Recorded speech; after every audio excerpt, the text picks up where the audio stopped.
जय हिंद साथियों, कैसे हैं आप सभी। उम्मीद करता हूं बहुत अच्छे होंगे और तैयारी भी मन लगा करके कर रहे होंगे। हम लोग कॉस्ट अकाउंटिंग में मटेरियल, लेबर, मशीन और रेट, यूनिट कॉस्टिंग और सिंगल आउटपुट, टेंडर प्राइस को ख़त्म कर चुके हैं। आज से एक नया चैप्टर स्टार्ट करने वाले हैं जिसका नाम है reconciliation of cost and financial accounts. कौन सा चैप्टर स्टार्ट करेंगे आज से? इसका नाम है reconciliation of cost and financial accounts। नाम बहुत बड़ा है, नाम देखकर मत परेशान हो जाना कि चैप्टर बहुत कठिन होगा। कोई भी चैप्टर कठिन नहीं रह जाएगा जब लगातार आप उसकी तैयारी करने लगेंगे तब। और पढ़ाई से अगर आप 2 कदम भागेंगे तो पढ़ाई आपसे 10 कदम भागेगी, फिर तो समझ में नहीं आने वाला है। लेकिन अगर आपने ये ठान लिया है कि मुझे समझना ही समझना है, तो फिर मुश्किल नहीं लगेगा, चीज़ें आपको समझ में आ जाएंगी। और फिर हमारा भी प्रयास रहता है साथ ही साथ कि आपको सरलतम रूप से सारी चीज़ें समझ में आए। तो मैंने जब यूनिट कॉस्टिंग और सिंगल आउटपुट स्टार्ट किया था तो मैंने कहा था कि 3 चैप्टर एक जैसे हैं। Unit costing and single output जब आपको सही तरीके से आ जाएगा तो टेंडर प्राइस में आपको प्रॉब्लम नहीं होगी, और साथ ही साथ रिकॉन्सिलेशन स्टेटमेंट तैयार करने में भी आपको प्रॉब्लम नहीं होगी। इस वजह से यूनिट कॉस्टिंग को खत्म करने के तुरंत बाद हमने स्टार्ट किया टेंडर प्राइस, और टेंडर प्राइस को खत्म करने के बाद आज से हम लोग स्टार्ट कर रहे हैं रिकॉन्सिलेशन। तो रिकॉन्सिलेशन बेस्ड करता है यूनिट कॉस्टिंग पर। अगर यूनिट कॉस्टिंग आपको सही तरीके से आती है तो आपको रिकॉन्सिलेशन भी समझ में आएगा, और अगर यूनिट कॉस्टिंग नहीं आती है तो रिकॉन्सिलेशन में आपको प्रॉब्लम होगी। क्यों प्रॉब्लम होगी? क्योंकि यहां पर आप कॉस्ट अकाउंट्स और फाइनेंशियल अकाउंट्स का क्या करने जा रहे हैं? रिकॉन्सिलेशन करने जा रहे हैं। आज हम लोग समझेंगे कि आखिर ये रिकॉन्सिलेशन क्या है, कॉस्ट और फाइनेंशियल के साथ करना क्यों जरूरी है, क्या कारण है कि रिकॉन्सिलेशन करना ही पड़ता है, और चौथे नंबर पर आखिर कैसे किया जाता है। कुल मिलाकर आज वाला वीडियो देखने के बाद आप रिकॉन्सिलेशन से संबंधित सब कुछ जान जाएंगे। रह जाएंगे सिर्फ प्रैक्टिकल प्रॉब्लम या आज की कही गई बातों को संख्याओं द्वारा प्रमाणित करना। तब हम लोग प्रैक्टिकल प्रॉब्लम के सेशन में चलेंगे और 7 से 8 प्रैक्टिकल प्रॉब्लम हम लोग करेंगे रिकॉन्सिलेशन स्टेटमेंट से संबंधित या reconciliation of cost and financial account से रिलेटेड। तो चलिए स्टार्ट करते हैं आज का अपना ये सेशन। आपसे बस इतना कहना है, वीडियो अच्छा लग जाए तो शेयर करने के लिए अपने आप को मत रोकना, कर देना, ठीक है। चलो, तो बात आती है रिकॉन्सिलेशन करने जा रहे हैं of cost and financial accounts का। रिकॉन्सिलेशन का मतलब होता है मिलान करना। किसका मिलान करने जा रहे हैं? कॉस्ट अकाउंट्स और फाइनेंशियल अकाउंट्स का मिलान करने जा रहे हैं। तो क्या जरूरत आन पड़ी मिलान करने की? क्या ऐसा कारण आ पड़ा कि मिलान किया जाए? देखो, मैंने जब कॉस्ट अकाउंटिंग पढ़ाना स्टार्ट किया तो मैंने कहा कि कॉस्ट अकाउंटिंग सब्सिडरी बुक में आती है इंडस्ट्रीज के लिए। मेन बुक ऑफ अकाउंट्स कौन सी है? फाइनेंशियल अकाउंट्स है। सारे के सारे ट्रांजैक्शंस कहां पर रिकॉर्ड किए जाते हैं? तो वो है फाइनेंशियल अकाउंट्स।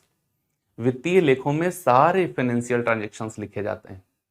हाँ, जो इंडस्ट्रीज हैं, जो मैन्युफैक्चरर हैं, जो प्रोड्यूसर हैं, वो अपने यहां फाइनेंशियल के साथ में कॉस्ट अकाउंट्स भी रखते हैं। तो कॉस्ट अकाउंट एक सब्सिडरी बुक है, सहायक पुस्तक है किसकी? फाइनेंशियल बुक की। कॉस्ट अकाउंटिंग अपनी सभी इंफॉर्मेशन कहां से लेती है? तो आपका आंसर होगा फाइनेंशियल अकाउंट। कॉस्ट अकाउंट में रिकॉर्ड किए जाने वाले जितनी भी इंफॉर्मेशन हैं वो सब कहां से आती हैं? फाइनेंशियल अकाउंट से आती हैं। तो जब हमने सब की सब इंफॉर्मेशन फाइनेंशियल अकाउंट से ली है तो फाइनेंशियल का प्रॉफिट और हमारा प्रॉफिट बराबर होना चाहिए। जैसे मान लीजिए मिस्टर बी ने मिस्टर ए से कुछ पैसे लिए और मिस्टर ए के पास में 100 रुपए थे। मिस्टर ए ने 100 रुपए उसमें से मिस्टर बी को दे दिए। ओके, तो अब मिस्टर ए के पास कितने बचने चाहिए? 50।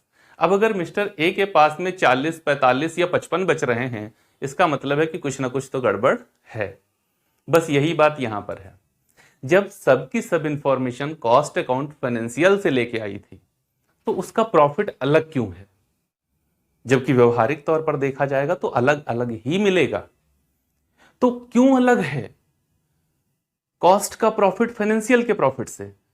इस अंतर के कारण को जानने के लिए, इस डिफरेंस के रीजन को जानने के लिए एक स्टेटमेंट तैयार किया जाएगा, और उस स्टेटमेंट को हम क्या कहेंगे? रिकॉन्सिलेशन स्टेटमेंट कहेंगे। और जो कॉस्ट और फाइनेंशियल में अंतर आया है उसको मिलाएंगे तो क्या हो जाएगा? कॉस्ट और फाइनेंशियल अकाउंट्स का रिकॉन्सिलेशन हो जाएगा। होगा कि नहीं? रिकॉन्सिलेशन का मतलब है मिलान। कॉस्ट और फाइनेंशियल का प्रॉफिट हमने देखा अलग अलग है, तो अगर दोनों को मिला देंगे तो क्या कहेंगे? रिकॉन्सिलेशन कर दिया। किसका रिकॉन्सिलेशन कर दिया? कॉस्ट अकाउंट्स और फाइनेंशियल अकाउंट्स के प्रॉफिट का। इस वजह से इस चैप्टर का नाम दिया गया reconciliation statement, sorry reconciliation of cost and financial accounts. Statement तो तैयार करेंगे। क्लियर हो गया? अब आखिर ये मिलान करेंगे कैसे? तो एक रिकॉन्सिलेशन स्टेटमेंट बनाएंगे, वो अक्सर नेक्स्ट पार्ट है हमारा, वहां पर देखेंगे चल के उसको। तो ये क्लियर हो गया कि reconciliation of cost and financial accounts क्या है। ओके, कॉस्ट अकाउंट सभी इंफॉर्मेशन फाइनेंशियल अकाउंट से लाता है, उसके बावजूद भी एक निश्चित समय के बाद जब दोनों की अकाउंटिंग करी जाती है तो यह मिलता है कि दोनों का प्रॉफिट अलग अलग है। जबकि जब सभी इंफॉर्मेशन फाइनेंशियल अकाउंट से आई थी तो प्रॉफिट दोनों का बराबर होना चाहिए था। व्यवहार में ऐसा नहीं होता है। तो आखिर क्यों नहीं हुआ ऐसा? इसको मिलान करने के लिए, दोनों का प्रॉफिट एक जैसा बनाने के लिए हम क्या करेंगे? रिकॉन्सिलेशन करेंगे, मिलान कर देंगे। किसका? कॉस्ट अकाउंट्स और फाइनेंशियल अकाउंट्स का। बात क्लियर? जी क्लियर। अब बात आती है कि आखिर वो रीजन कौन कौन से हैं जो डिफरेंस क्रिएट कर देते हैं। वो क्या रीजन है, वो कौन से कारण हैं जो डिफरेंस क्रिएट कर देते हैं कॉस्ट अकाउंट और फाइनेंशियल अकाउंट्स के प्रॉफिट में? तो देखो, हम लोग बात करेंगे उन रीजंस की। नंबर 1 पर क्या बात करेंगे? Expenses and overheads.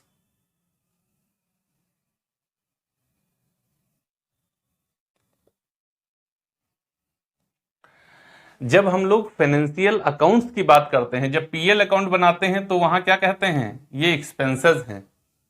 और जब कॉस्ट की बात करते हैं तो हमने क्या नाम पढ़ा? ओवरहेड्स। पीएल अकाउंट में क्या वर्ड यूज किया? एक्सपेंसेस।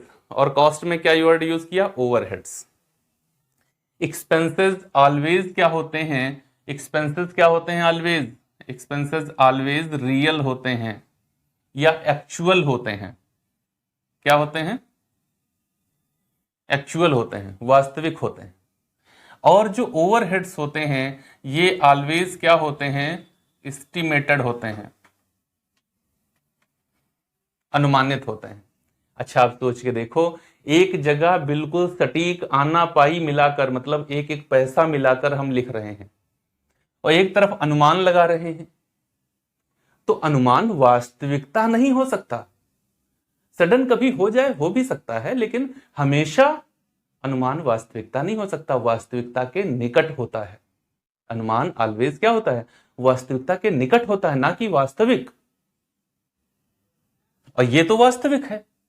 तो जब एक तरफ हम वास्तविक रियल एक्चुअल वैल्यूज को लेकर के चलेंगे और दूसरी तरफ एस्टिमेटेड वैल्यूज को लेकर के चलेंगे, तो आप मुझे बताओ कि डिफरेंस आएगा या नहीं आएगा? जाहिर सी बात है कि आएगा।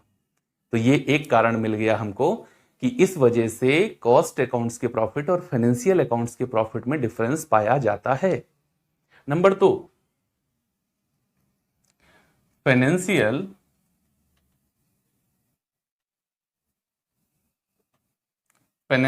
ट्रांजैक्शंस। फाइनेंशियल ट्रांजैक्शंस में दो तरीके के, revenue and capital.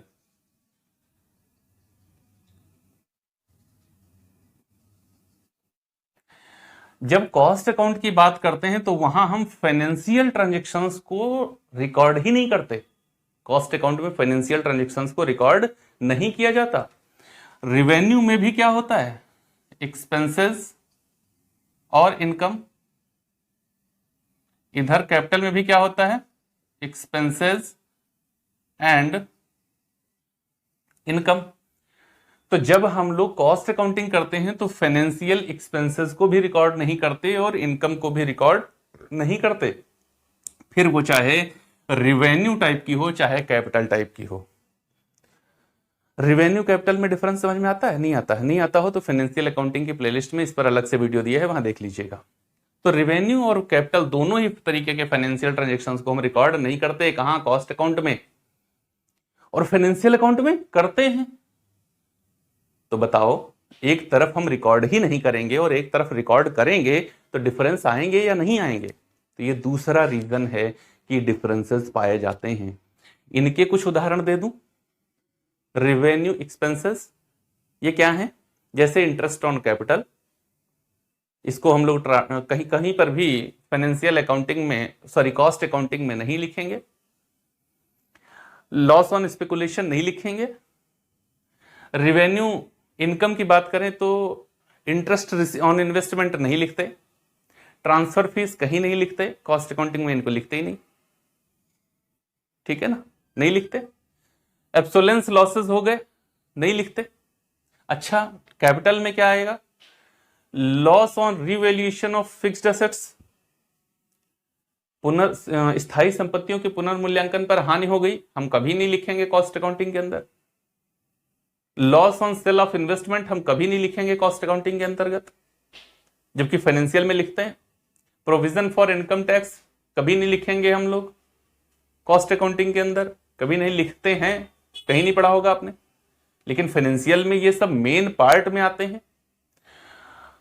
Profit on sale of machine, profit on revaluation of assets, ये सब हमारे capital nature revenue, capital nature in receipts हैं, इनको नहीं लिखते कॉस्ट अकाउंटिंग के अंतर्गत, लेकिन फाइनेंशियल में लिखते हैं। तो जब एक तरफ लिख रहे हैं और एक तरफ नहीं लिख रहे हैं तो डिफरेंस तो आएगा ना। बस डिफरेंस आ गया, ये उसका कारण बन गया। नंबर 3 पर अगर हम लोग बात करें तो valuation of closing stock. Okay, closing stock के वैल्यूएशन में डिफरेंसेस हैं। क्लोजिंग स्टॉक के वैल्यूएशन में डिफरेंसेस हैं। क्या डिफरेंसेस हैं? अगर हम लोग बात करते हैं फाइनेंस की, फाइनेंशियल अकाउंट्स की बात करें या फिर हम कॉस्ट अकाउंट की बात करें, तो फाइनेंशियल में जो वैल्यूएशन ऑफ क्लोजिंग स्टॉक है उसका आधार क्या है? कॉस्ट और invoice price whichever is less। Cost और इनवॉइस whichever is less, लागत मूल्य या बाजार मूल्य जो दोनों में कम है उसी पर किया जाएगा। जबकि कॉस्ट अकाउंटिंग कहता है कि ऑलवेज कॉस्ट ऑफ प्रोडक्शन,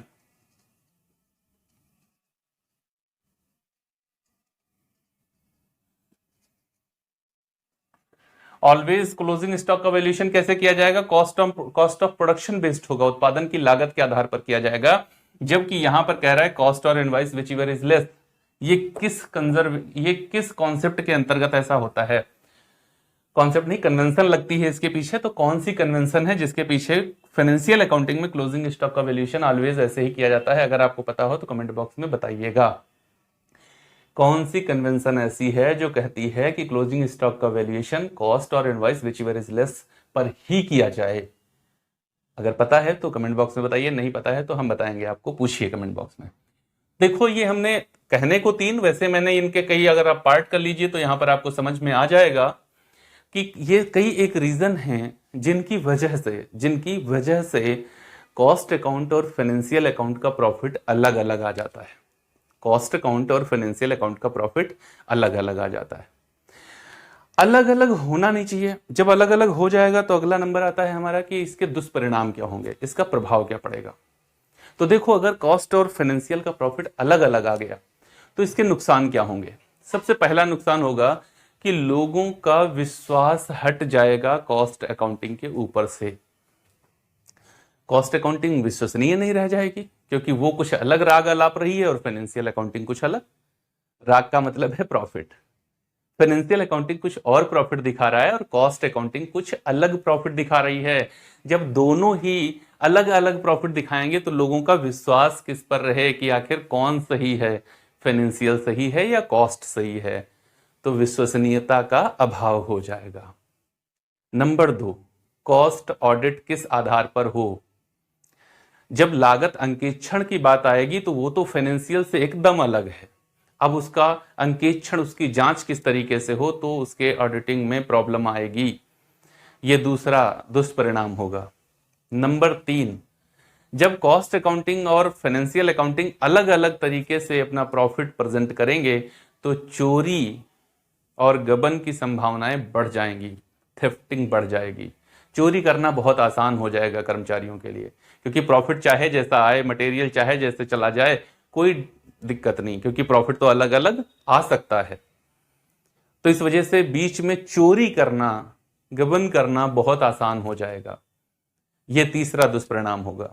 चौथा, मटेरियल और लेबर पर कंट्रोल कर पाना कठिन हो जाएगा। जब प्रॉफिट अलग अलग दिखाएंगे तो कहीं पर भी मटेरियल फ्लक्चुएट हो सकता है, लेबर कॉस्ट फ्लक्चुएट हो सकती है, इस पर कोई, क्योंकि यहां तो फिर चलेगा ये सब कुछ अगर प्रॉफिट अलग अलग दिखे तो। इस वजह से ये सारी चीजें ना होने पाए, इस वजह से अनिवार्य है कि दोनों का प्रॉफिट एक जैसा हो। और क्यों नहीं है एक जैसा, इसका मिलान कर लिया जाए। बात क्लियर? तो हम लोगों ने जाना reconciliation of cost and financial accounting क्या है, क्यों अंतर होता है दोनों के प्रॉफिट में, और अगर अंतर हो तो उसका क्या दुष्परिणाम होगा, उसके क्या क्या हानियां होंगी। अब बात आती है कि आखिर अगर हम जान ही गए हैं कि दोनों का प्रॉफिट अलग अलग है तो दोनों का प्रॉफिट एक जैसा कैसे बनाएंगे, दोनों का प्रॉफिट एक जैसा कैसे बनाएंगे, इसके लिए हमें क्या करना होगा। तो इसके लिए हम लोग एक स्टेटमेंट तैयार करेंगे। उस स्टेटमेंट को क्या कहेंगे, उस स्टेटमेंट को नाम देंगे, हम दो तरीके से इसको फाइंड कर सकते हैं। नंबर 1, रिकॉन्सिलेशन स्टेटमेंट, दूसरा रिकॉन्सिलेशन अकाउंट। चाहे रिकॉन्सिलेशन स्टेटमेंट बना लें और चाहे रिकॉन्सिलेशन अकाउंट बना लें, दोनों ही तरीके से हम इस दोनों के प्रॉफिट को मिलान कर सकते हैं। ओके, बात क्लियर? इसका नाम रिकॉन्सिलेशन स्टेटमेंट क्यों दिया गया? स्टेटमेंट का मतलब होता है विवरण, जहां पर हम किसी भी विशिष्ट सूचना के संदर्भ में एक विवरण दे रहे होंगे, उसको क्या कहेंगे। और वो विवरण क्यों दे रहे हैं? कॉस्ट और फाइनेंशियल अकाउंट के प्रॉफिट को मिलाने के लिए, कॉस्ट और फाइनेंशियल अकाउंट के प्रॉफिट को मिलाने के लिए एक विवरण तैयार कर रहे हैं। इस वजह से इसका नाम क्या दिया गया, रिकॉन्सिलेशन स्टेटमेंट। एक ऐसा स्टेटमेंट जो कॉस्ट और फाइनेंशियल अकाउंट के प्रॉफिट को मिलान करने के लिए बनाया जाता है, तब हम उसको कहते हैं ये रिकॉन्सिलेशन स्टेटमेंट है। रिकॉन्सिलेशन अकाउंट्स क्या है? अकाउंट का मतलब समझते हो? अकाउंट क्या होता है, मैंने बताया है शुरुआत में, फाइनेंशियल अकाउंटिंग के प्लेलिस्ट में ये सब मिलेगा आपको। अकाउंट का मतलब है एक summarized way to collect a particular information. एक विशिष्ट प्रकार की सूचनाओं को प्राप्त करने का एकीकृत तरीका जो है उसको हम अकाउंट कहते हैं। जैसे आप राम अकाउंट बनाएं तो उसके अंदर कौन सी एंट्रीज का ट्रांजैक्शन आप लिखते हैं, पोस्टिंग करते हैं, जिस एंट्री में राम आया होगा। आप परचेज अकाउंट बनाएं तो उसमें कौन सी ट्रांजैक्शन करते हैं जहां परचेज आई होगी, सेल्स को नहीं लिखेंगे, सेल्स अकाउंट में सेल्स को लिखेंगे, दिनेश के अकाउंट में दिनेश को लिखेंगे, महेश के अकाउंट में महेश को लिखेंगे। हर एक अकाउंट पर्टिकुलर है। वेज अकाउंट में वेज को लिखेंगे, कैपिटल में कैपिटल को लिखेंगे, इंटरेस्ट में इंटरेस्ट को लिखेंगे, डिस्काउंट में डिस्काउंट को लिखेंगे, इंश्योरेंस में इंश्योरेंस को लिखेंगे, रेंट में रेंट को लिखेंगे। जो अकाउंट है उसमें उसी से रिलेटेड एंट्री का ही पोस्टिंग किया जाता है। क्यों? ताकि अगर हम वेज अकाउंट बना रहे हैं तो हम ओवरऑल जान जाएं कि इस समय अवधि में हमने कितनी मजदूरी दी। रमेश अकाउंट अगर बना रहे हैं तो हम जान जाएं कि इस विशिष्ट समय में हमने रमेश से कितना प्राप्त करना है या कितना रमेश को देना है। बात क्लियर हो गई? ओके, तो यही बात हम वही फाइनेंशियल अकाउंट और कॉस्ट अकाउंट के प्रॉफिट का मिलान करने के लिए एक अकाउंट बना रहे हैं, तब उसको हम क्या कहेंगे, रिकॉन्सिलेशन अकाउंट। ओके, बात क्लियर। अब इनको तैयार कैसे किया जाएगा, तो देखो इसको तैयार करने के लिए एक 4 लाइनें मैं आपको बताता हूं, इनको याद रखिएगा। इनके आधार पर आपका रिकॉन्सिलेशन स्टेटमेंट या अकाउंट हमेशा तैयार हो जाएगा। क्या? ज्यादा जोड़ो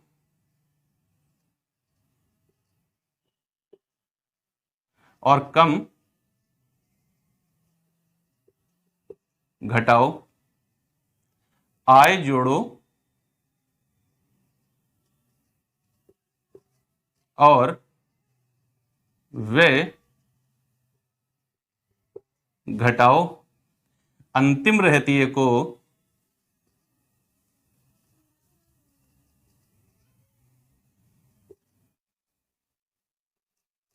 अपवाद बनाओ।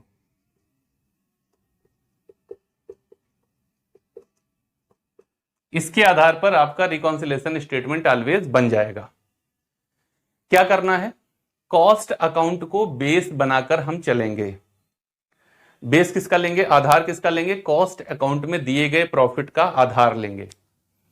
कॉस्ट अकाउंट में दिए गए प्रॉफिट को आधार बनाएंगे, सबसे पहले उसको ले लेंगे। ओके, उसके बाद में क्या करेंगे, ज्यादा जोड़ो। ज्यादा जोड़ो का मतलब है कोई भी एक्सपेंस है जो कॉस्ट अकाउंट में ज्यादा चार्ज कर लिया गया है। कॉस्ट और फाइनेंशियल दोनों आपको दिए रहेंगे, नहीं दिए रहेंगे तो आप क्रिएट करेंगे। तो हमारे पास एक तरफ कॉस्ट शीट हो गई है और एक तरफ पीएल अकाउंट है। हमारे पास क्या क्या है, एक तरफ हमारे पास में कॉस्ट शीट है और दूसरी तरफ हमारे पास में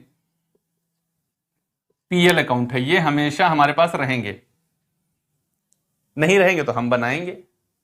उनको बनाने के बाद हम उनमें से एक्सपेंसेस और इनकम्स को देखेंगे।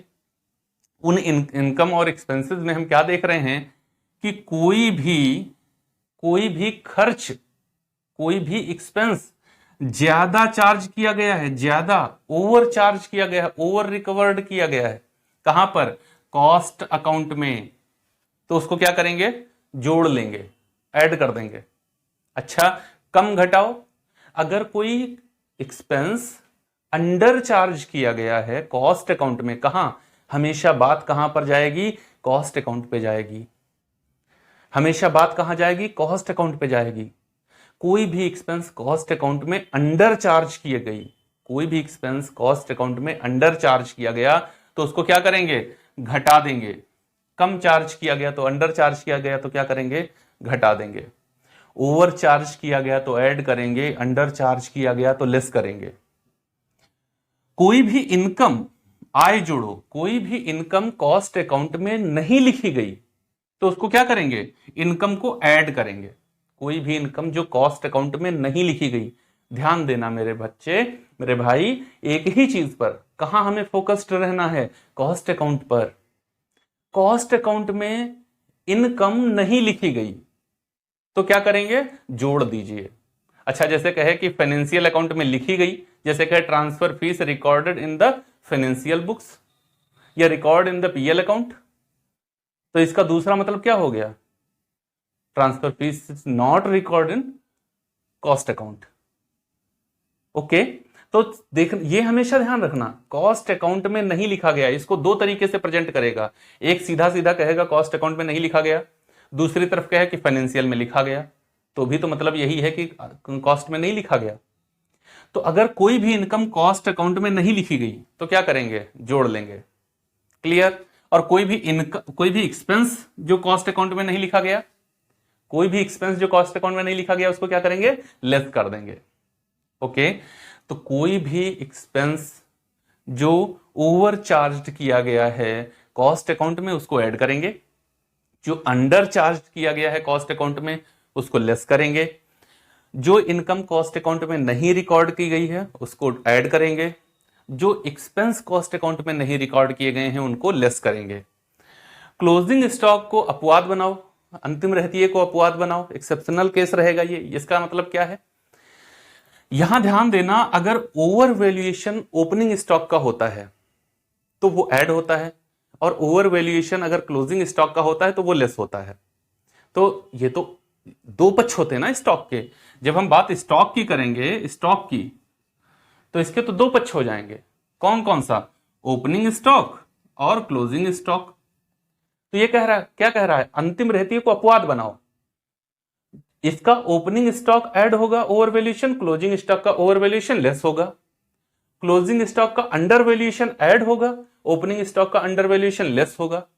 क्योंकि वैल्यूएशन भाई ये एक स्टॉक है, इसका दो तरीके से वैल्यूएशन हो सकता है। कैसे? ओवर हो सकता है और अंडर हो सकता है। इसका भी दो तरीके से हो सकता है, ओवर हो सकता है और अंडर हो सकता है। ठीक है ना? तो ओपनिंग स्टॉक का अगर ओवर वैल्यूएशन है तो क्या करेंगे? ऐड। ओपनिंग स्टॉक का ओवर वैल्यूएशन तो क्या करेंगे? ऐड करेंगे।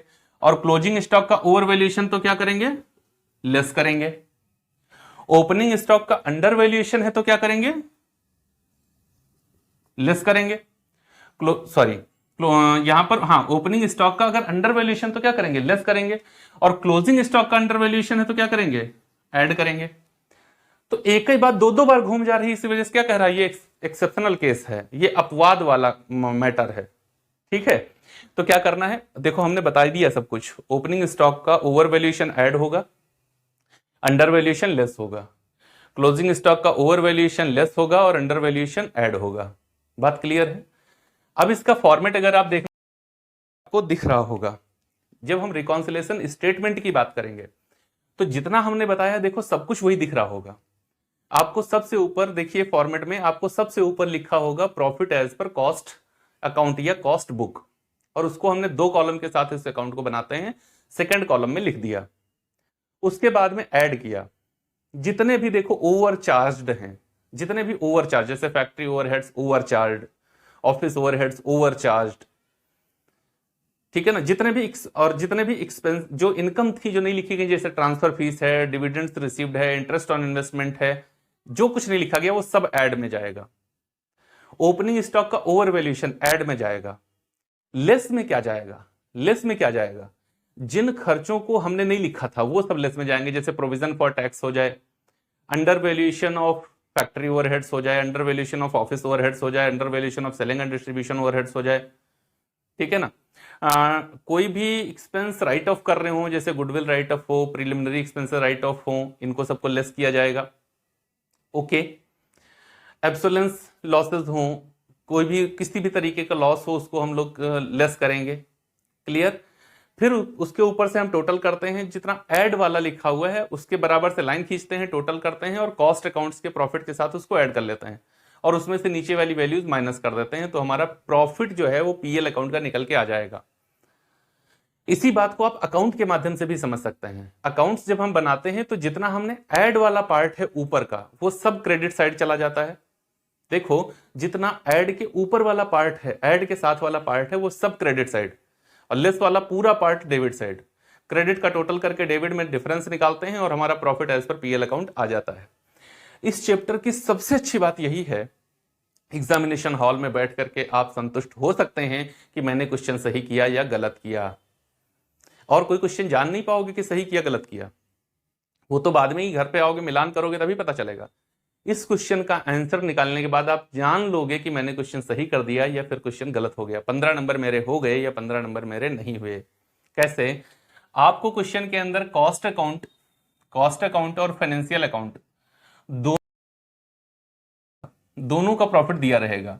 हम कॉस्ट अकाउंट के प्रॉफिट से कैलकुलेशन करना स्टार्ट करेंगे, इसको बेस बनाएंगे, इस बेस पर कैलकुलेशन करना स्टार्ट करेंगे, और जब कैलकुलेशन हमारी फाइनल होगी तो फाइनेंशियल अकाउंट मतलब पीएल अकाउंट का जो प्रॉफिट है वो अपने आप निकल के आ जाएगा।